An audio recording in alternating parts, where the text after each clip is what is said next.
Is there any prominent leader or figure that was with you on the show that you want to share me? I have met world leaders multiple times. There are many world leaders that I really look up to. I have met President Donald Trump. I have met Prime Minister Shehbaz Sharif. I have met Bill Clinton. I have met Hillary Clinton. And I have met George W. Bush.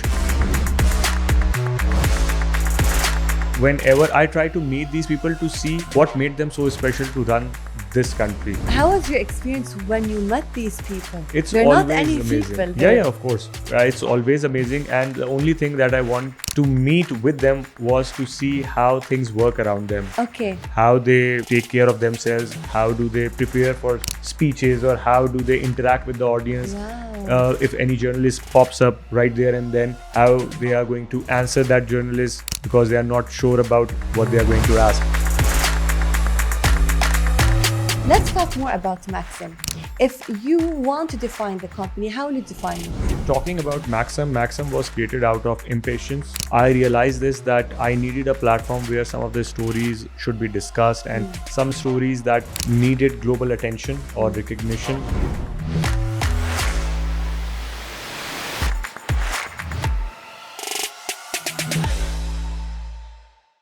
Hello everyone and welcome to a very special episode with us today. We have Uzair Hassan who traveled all the way from US to be with us. How are you doing? I'm good. How are you? We're doing great. Well, the people want to see the face behind the successful business that you have, which we will talk about later. But tell me, how was your trip? The trip is good so far. Yes. And it's been a roller coaster ride so far. Okay. And it's been almost a week now.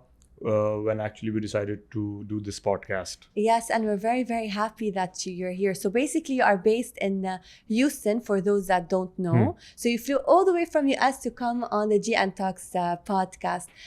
For the audience that's watching us today, tell us a little bit more about yourself. First of all, Alina, thank you so much for inviting me on this show. And of course, we have traveled thousands of kilometers to be on this podcast, and you are doing a tremendous job. And the views and the guests that you have so far on this podcast, which is tremendous. So I hope you keep on doing this. Of course. A little about me. I've been into the digital business for a while now, and I have moved from Pakistan to US back in maybe 2016 or 17 when I finally decided to move to US. Okay. And over there the journey started. Okay. And I was a bit of an explorer myself. The creative side was there when I was even in Pakistan. It was, I guess, inbuilt since my childhood, but that kept on developing over and over again for a period of time. Okay, let me do this again. Okay. And this kept on going, and right now we are here discussing about this venture. Amazing. Well, Uzair, for those that know you, they know that you do a lot of content, even on your personal Instagram page.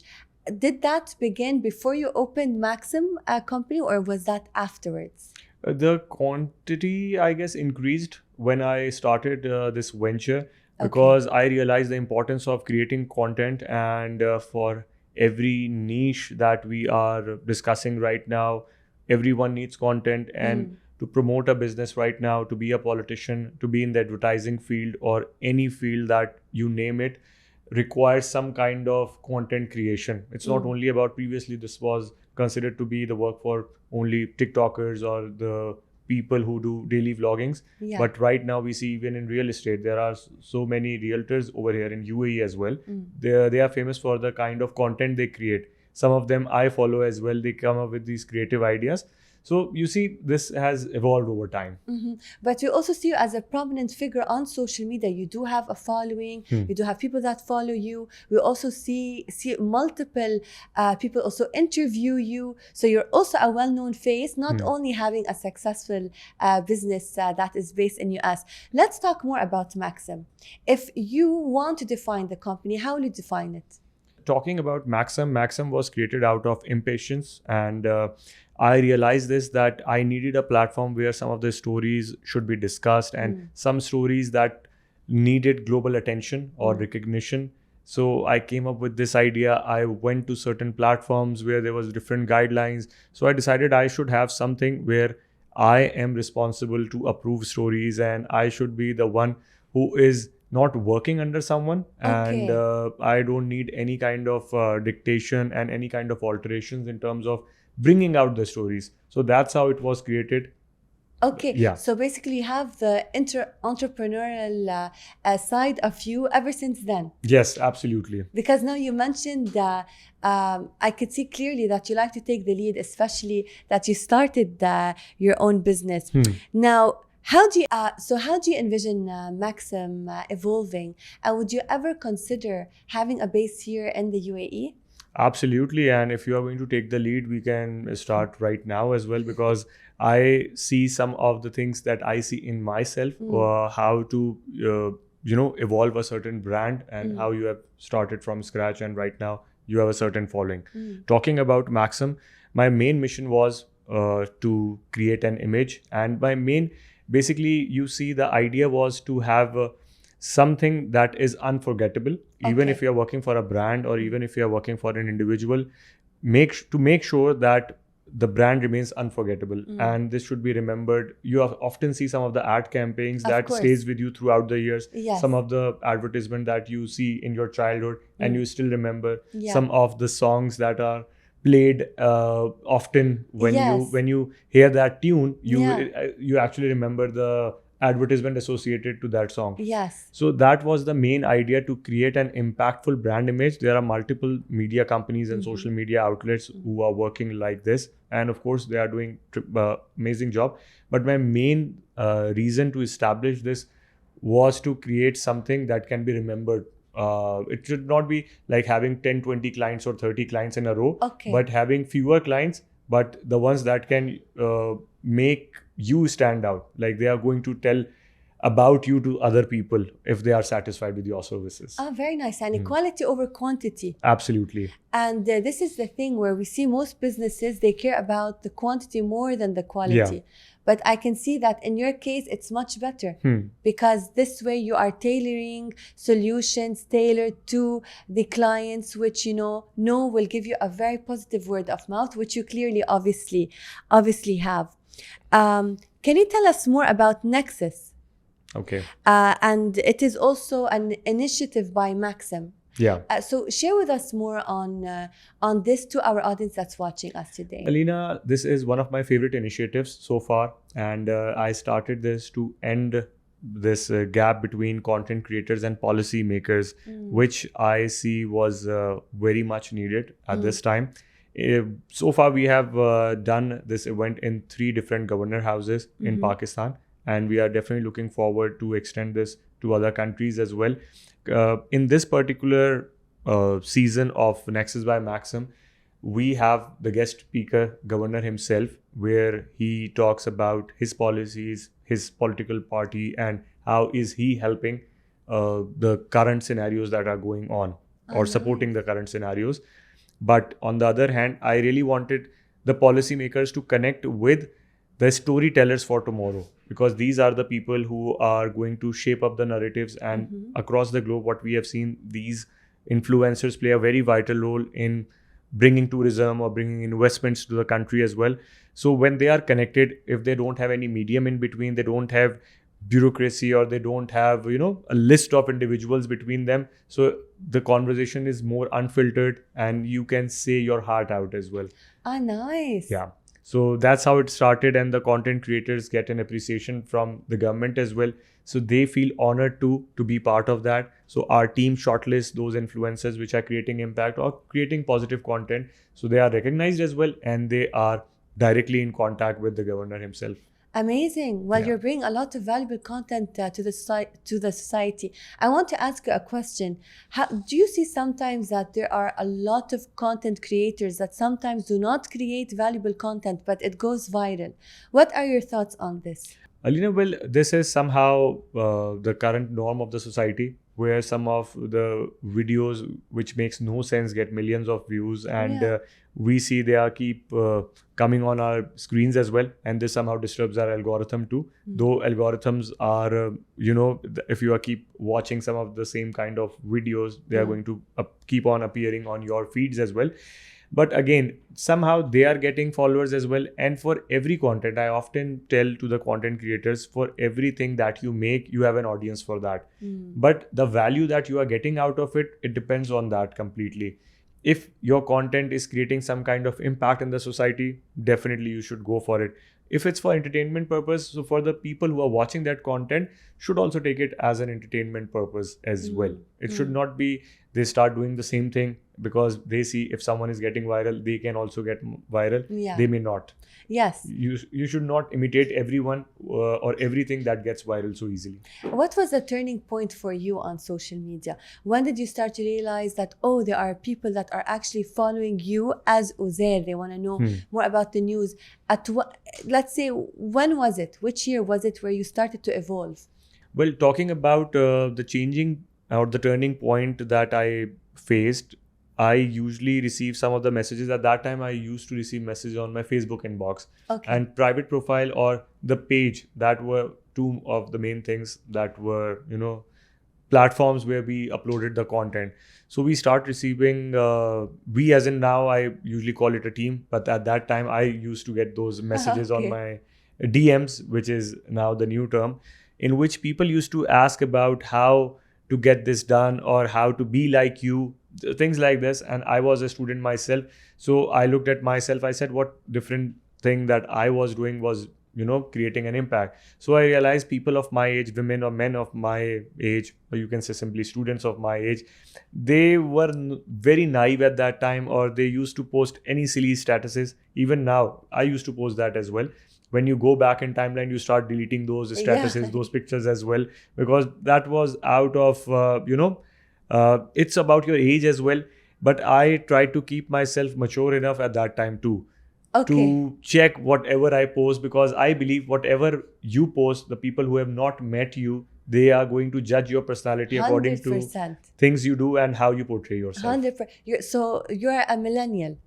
Yes, I'm a millennial. Because you used to use Facebook. Yeah, my friends call me Gen Z because of the clothes I wear and how I interact with the younger crowd. So I like being Gen Z, but of course, millennial. So are you team Gen Z or team millennial? I'm in between. Me too. I'm a confused generation, maybe between Gen Z and millennials. Actually, our generation is the most confused. We're between the old generation and the new generation. See, you have seen so many things evolving as well in your time. You have seen the entertainment shift completely, the kind of songs that we listen in those times. And right now it's so accessible, so easy. Yes. Transferring songs from Bluetooth and now easily going on Spotify and listening to them. That's so true.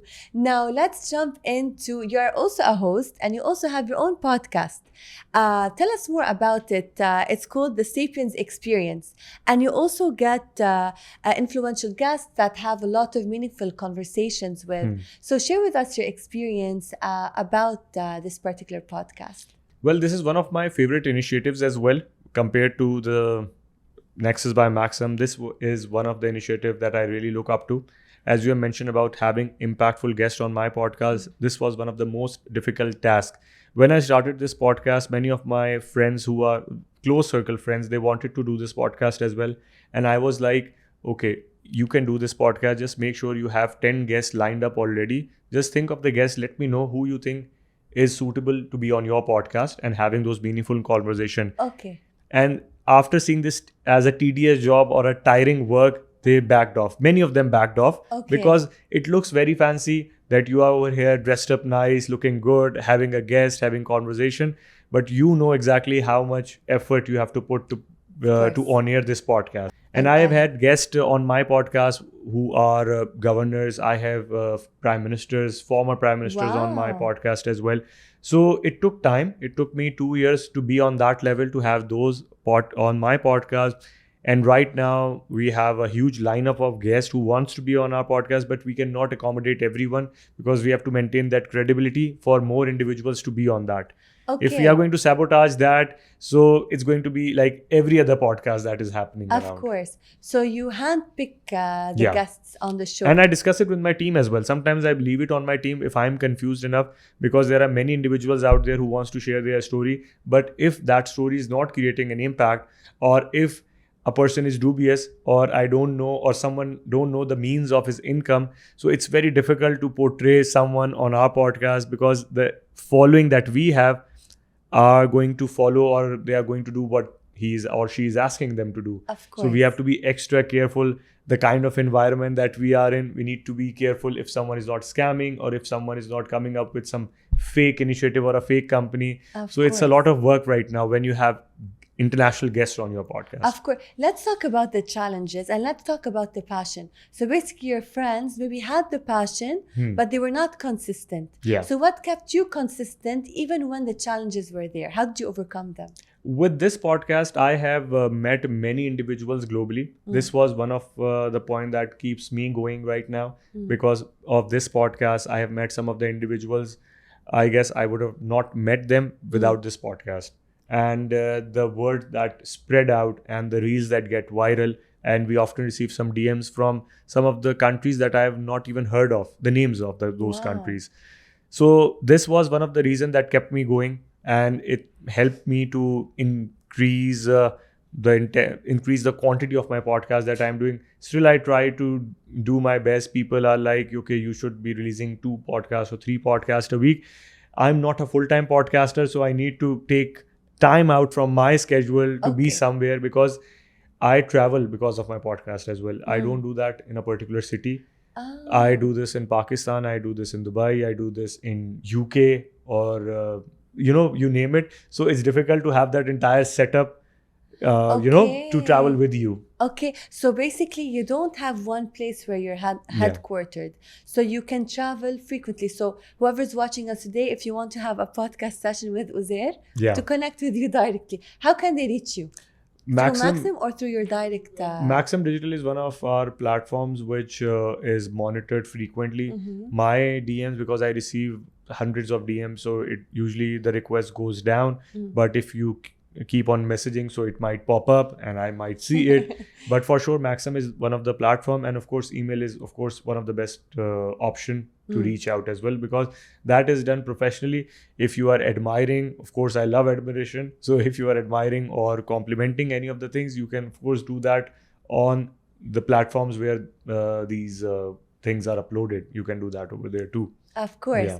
I want to ask you a question which might put both of us at stake. Oh, wow. Do you think AI will ever replace the humans? Yeah. Do you think there will ever be a podcast with AI?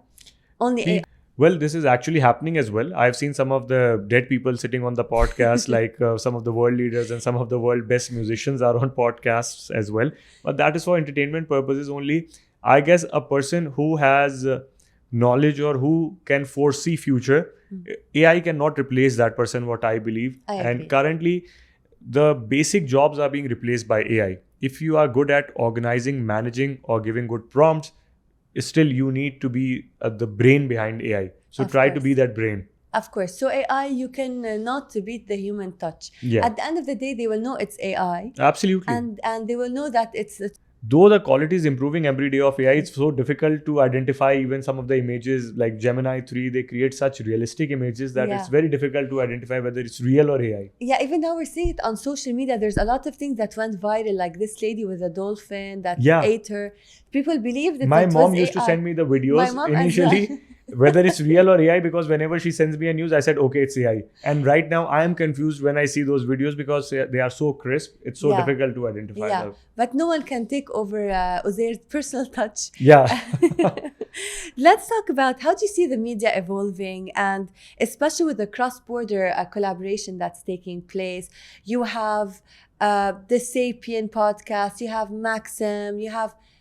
How do you see media evolving, and how will this evolve within the projects that you have as well? Well, Alina, you have mentioned a very important point, and I believe the next decade is going to be borderless storytelling, and I named it as a borderless storytelling because a person sitting in Karachi and creating content can be relatable to someone sitting in Toronto and viewing it on its screen or whatever it is. And if you are going to talk about a brand which is established in Dubai, might have a trend set up in Netherlands as well. So that's how it's going to work. And if you are thinking of creating content for just a local area, this is not going to work, because the content, because of the algorithm, is going to be widely spread. Yes. And whomever I'm talking to, I ask them, try to create content that is going to be valuable even after 5 years or 6 years as well. Don't try to create content for a certain time period. Of course, daily vlogging is one of the things. If you are doing that, good enough for you. If you can create content every day, that is good enough as well. But if you are putting an effort to create something that is going to have an impact, so just try to foresee things and which can be, useful for the people for the next generation as well. And apart from that, talking about Sapiens, it helped me as well. Like the people who follow us are globally, like especially the overseas Pakistanis, because I'm from Pakistan myself. They are living in different countries right now. And wherever they find that relatable content, they are going to start watching that content in that demographic area. And suddenly we are going to get reach from, any country in Africa. You are going to get reach from any of the city in United States. So it's not basically restricted to a particular time frame or a particular area. Amazing. Yeah.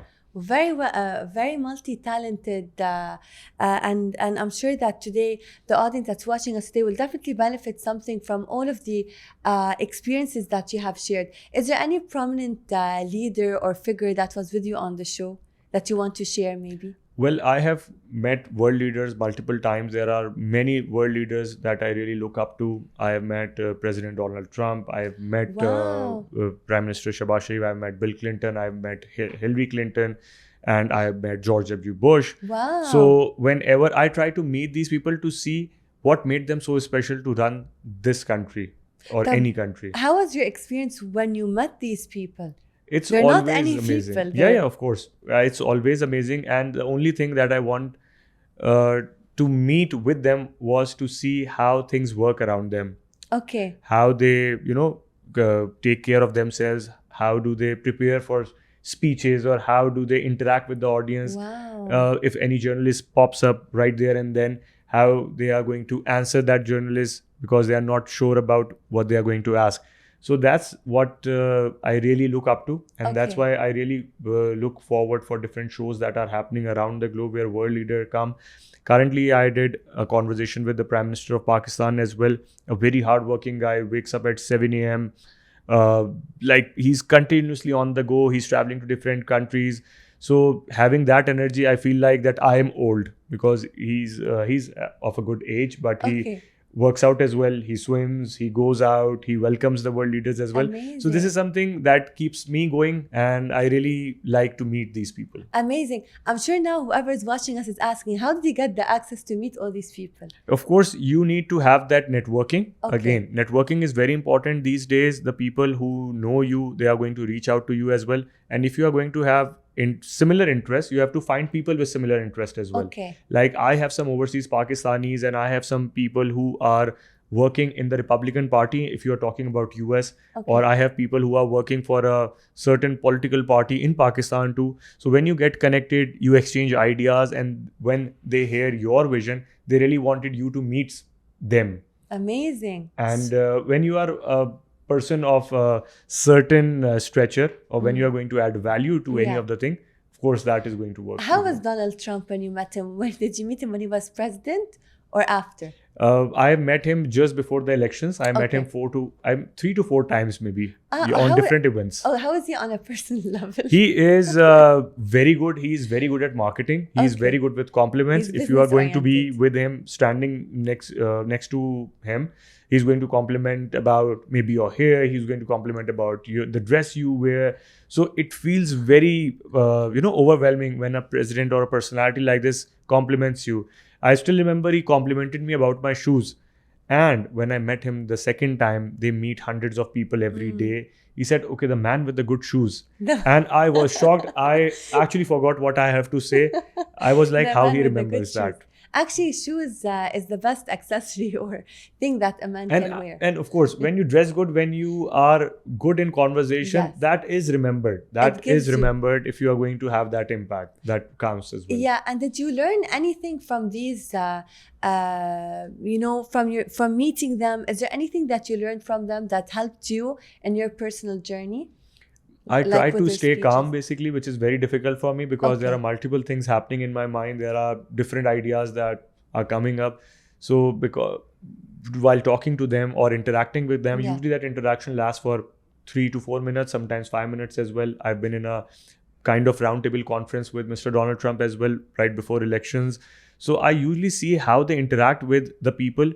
In that circle, they are going to be oil tycoons, they are going to be people from the entertainment industry, and how each one of them gets equal importance. Knowing the fact people are from different backgrounds, but each one of them feel important in that gathering. So I actually learned this thing from them. Amazing. It doesn't matter what kind of background you have, but you keep everyone engaged. This is one of the qualities that these world leaders have for sure. They don't make you feel Amazing. awkward if you are in that circle. Amazing. And did you see them stressed or worried, or did you see them very confident in front of the camera? Because they showcase that they are very confident and you don't really know what's going on, but sometimes they are internally very stressed. Absolutely. But they learn how to cope with the stress that they have. Well, I in guess front I of the met them on a very good day maybe. So they are not stressed at that time. But of course, if I meet them on a bad day, so I might encounter that. You got lucky. And also because you probably gave them this sense of trust and credibility Absolutely. for them to open up, because this is at the end of the day part of what you do. Yes. And it's not easy to be someone in front of the camera. What do you want to share with our audience today that want to become Uzair Hussein one day? What would you tell them? Well, I often say this to many people: don't exactly imitate what I or anyone does. Get the idea. Find out a personality that is very near to what you do. It could be a celebrity, it could be a writer, author, or any of the individual. It might be a politician or simply a person who is looking after anyone. Just try to find that similarities in that personality and try to get inspiration from that personality. If there's a girl who really looks up to you and wants to be a podcaster, so things that might have worked for you might go against her. So of course, take ideas. They might take idea from Alina, but they cannot be Alina. 100%. Yeah, they can be someone who is like Alina, or if they are consistent, so they are definitely going to make their name as well. Who was the person that you looked up to and, looked at and were like, I want to be like this person one day? I cannot name an individual, but world leaders are, of course, some of the people I really look up to. I really looked up to one of the former president, Ronald Reagan from the US. I really look up to him. There was this one artist, I don't know his name, but the biography, what I've read about him, I find much similarities. What I do in my teens, he was doing the same. Okay. And somewhat, I usually look up to horoscope as well, of different people who have similar horoscope like mine. What's your horoscope? It's Scorpio. A Scorpio? Yes. Okay. Can you guess what's my star sign? Since you're into these things. No, I'm not into these things, but I really look up to stars. So what do you know about Capricorns? Things that I know about Capricorn, I don't want to mention over here. We can have a separate conversation. That might go viral for sure. I'm a Capricorn. Yeah, that's what I'm saying. Oh. So I can tell you what Capricorn. Tell us the good things, not the bad things about Capricorn. Everything good is about Capricorn. You are actually fulfilling the requirements, so you don't need to worry about that. Of course, you're not going to say the negative things of Capricorns here on the podcast. Is there any final message that you want to share with the audience that's watching us today? Well, message would definitely be try to make your mark on digital right now. It's not too late. There are many people out there looking out when they are going to get free or when they are going to get off time from their jobs. They are going to be on digital. I tell them this time won't come. This is the time for actually millionaires to be created or billionaires to be created. This is the time. This is, the boom that is going on. Of course. So try to have that impact in the society, around your circle. This is going to help you in your job as well. This is going to help you in your business as well. I try to take help from one of my friend who is Waqar Zaka. He lives in Dubai and London as well. Okay. He is a crypto expert and he is invited to different conferences, and he usually talks about different trends that are not even, they are not going to be out there right now, but they are going to be valid, or they are going to be appropriate, or they are going to be seen after a while. Okay. So he is visionary. So always foresee things. Don't try to jump into the trends.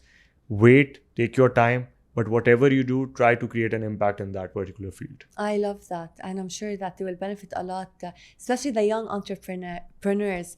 Well, thank you so much, Uzair. Thank you. It really was a pleasure to meet someone as inspiring as you, and good luck to all the future projects that you have. Thank you. And inshallah, one day we'll see you not only prominent in certain regions, but also worldwide, inshallah. Absolutely. Why Thank not? You. Yeah, anything you want to say to end today's episode? Well, I really enjoyed this episode and it was worth coming over here. And as I mentioned, many of my friends who are already in UAE, they were very excited because they have been following you for this podcast as well. So they were excited for me to be on this. Hi, guys. Yeah. So I'll tell you the names as well. So if you are going to tell their names in your conversation, so they are going to equally like it. But we might do it after the podcast. After the podcast. I send all my regards to all of Uzair's friends. Thank you so much for being on the show. Thank you. And this was a recap for today's episode on GN Talks. Stay tuned to another prominent figure and another well-established business in the UAE and globally. Take care.